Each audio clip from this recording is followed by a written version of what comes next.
we all know this, that it's better to live courageously than cowardly. Everyone knows that. And we know that it's better to live truthfully than in deceit.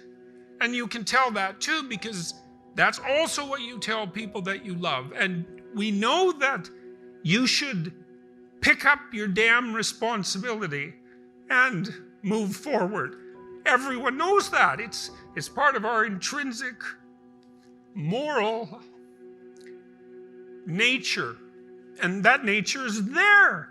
And it's not difficult to communicate to people about this. Like, everyone knows that you wake up at 3 in the morning when you've let your life go off the rails, and that you berate yourself for your uselessness and your cruelty and your failure to take the opportunities that are in front of you. And if you were the master in your own house, in some sense, the captain of your own destiny, if there was no intrinsic nature, well, that would never happen. You'd just let yourself off the hook. There'd be no voice of conscience tormenting you.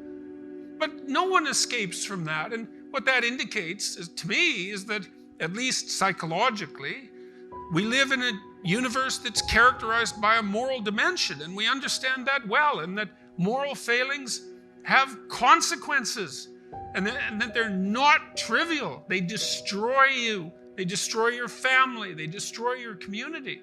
And you can tell people that, and they listen because they know.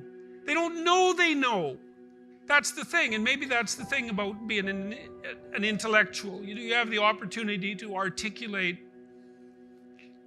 ideas that other people know, they embody, but they can't articulate. And that's what people tell me. They say, well, you help me give words to things that I always knew to be true but couldn't say. Or they say, I've been trying to put some of your precepts into practice. Responsibility being a main one, vision another, honesty, I suppose, bringing up the pack and saying, and this is the fun part of doing all of this. Fun is a weak word. That it's the remarkable part of doing all this. I mean, I have people tell me constantly wherever I go, it's so delightful that, they were in a pretty dark place, and they tell me why. And there's plenty of dark places in the world, and they decided, well, maybe they were going to develop a bit of a vision and take a bit more responsibility and start telling the truth and putting some effort into something. And they come up and they say, well, you can't believe how much better things are. It's like, I got 3 promotions. I had one guy tell me, this was a lovely story, 15 seconds. He came up after a talk. He said, 2 years ago, I got out of jail. I was homeless. He said, I own my own house.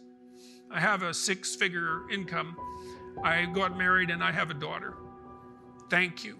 And that was the whole conversation.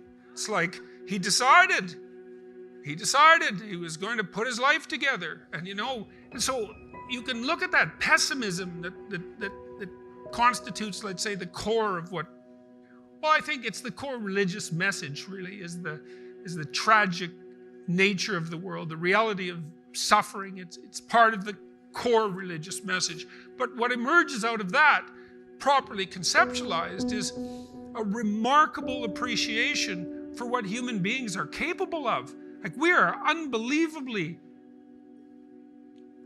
resilient and able creatures, and we do not have any conception of our upper limits. I would say for the last 45 years, we've told, psychologists have been certainly to blame for this, at least in part. You're okay the way you are. That's what we tell young people. Oh, you're okay the way you are. It's like, and there's nothing worse than you can tell someone who's young than that, especially if they're miserable, and lots of them, well, if they're miserable and aimless, it's like, oh, I'm miserable and aimless, and sometimes I'm suicidal and I'm nihilistic and I don't have any direction in your life. It's in my life. It's like, well, you're okay the way you are here. And it's like, they don't want to hear that.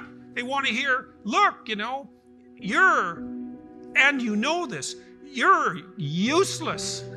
You know nothing. You haven't got started. You've got 60 years to put yourself together, and God only knows what you could become. And that message is so much more, it's so funny because it's such an attack, but it's so positive because there's faith there in the potential that makes up the person rather than the miserable actuality that happens to be manifesting itself at the moment. And young people respond extraordinarily well to that because, and you know that if you're a parent and you love your child, your son, your daughter, what you're trying to foster is the best in them. You want that to manifest itself across the course of their life. You want them to become continually more than they are, to see what they could be. And I think that's part of the great message of the West, is that that's the ethical requirement of individual being in the proper sense, is to constantly note that you're not what you could be, to take responsibility for that, and to commit yourself, like body and soul, to the attainment of that ideal.